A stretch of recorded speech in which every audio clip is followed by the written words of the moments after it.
Hello, everyone. This is Luke the Apostate, and this is the next episode of The Christian Experience, where I talk about how the Christian experience is very much like the experience of the abuse victim.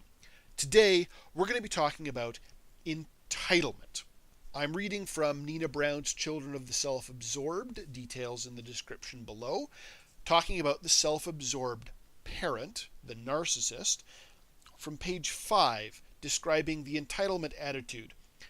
This attitude is one that assumes that everyone is just an extension of herself, and therefore others are under her control and just exist to meet her needs, even unspoken ones. Others are not recognized as separate and distinct individuals. She expects and demands preferential treatment and feels that her needs should receive priority over the needs of others. Now, part of explaining, especially to abuse victims, why something is wrong when an abuser does it involves describing what is right and how what the abuser is doing differs. So, real fast, I'm going to have to describe boundaries to explain why the character of God described in the Bible crosses over them. Boundaries are easily explained with a metaphor of nations.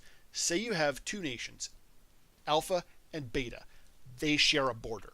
That border is the boundary between those two nations. The stuff on Alpha's side is Alpha's responsibility and under Alpha's control. So the economics, the alliances they form, their military, their infrastructure, everything. Nation Beta can't tell Alpha what to do and can't just take things from Alpha as long as the boundaries are being respected. If Beta tries to invade Nation Alpha, that's disrespecting or ignoring the boundary. That is an act of aggression, and that's the only way that Beta can control Alpha is with force, by crossing the boundary. And the way that Alpha stops it from happening is by defending their boundary with military force in this analogy. Speaking on the level of people to people, boundaries are the difference between one person and the other. So you, the listener, know your own experience. You have your own opinions. Your opinions are your own. Other people can't dictate them to you. And when you take an action, that is your responsibility and not the responsibility of anybody else. So you can't tell other people what to do. They can't tell you what to do. And to make those sorts of demands is to cross boundaries. Now that we've described what a healthy boundary is, you begin to see why things like people being under control, not being distinct individuals, demanding preferential treatment and receiving priority are unhealthy.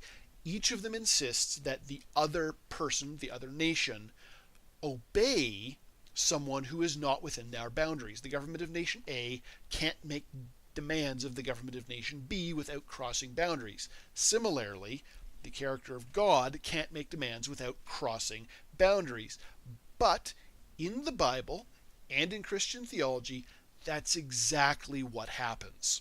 1 Corinthians 6:19 has a phrase that's translated, "You are not your own." And it's in a context talking about who owns the body of the Christian. The ownership of the person is ascribed to God, to someone who's not the person. In a similar way, Galatians 2:20 says, "I have been crucified with Christ, and I no longer live, but Christ lives in me." This verse is constantly used by Christians to talk about how the Christian's behavior is supposed to be determined by God, by someone who's outside of the natural boundary. The divine nation A has crossed over the border and is determining everything for the personal nation B. And this is also kind of key. In Philippians 1:1, in James 1:1, in 2 Peter 1:1, in Jude 1:1, in Revelations 1:1, the authors of the New Testament loved to use the term doulos to describe themselves. That means slave. And I'm going to wrap up with Donald Blesch's The Church. This is a book used in seminaries to tell Christians what doctrine is. Details in the description. On pages 120, 121, and 122, I'm just going to quote several things real fast. Its purpose, worship, is to glorify God. What we owe to God are works of piety, prayer, meditation, baptism, etc., etc., worship, witnessing, all these actions it talks about. It also talks about what Christians owe their neighbor, charitable giving, hospitality, etc., and then explains that what we owe to God takes precedence over what we owe to our neighbor. The character of God, the way Christians describe God, the way the Bible describes the relationship between man and God, all drip with entitlement. I hope this has been enlightening. I freely admit that I have skipped over a huge raft of Christian explanations, but we have limited time and I'm trying to keep your attention. So, thank you for listening. Hit like and subscribe, and please be kind to each other.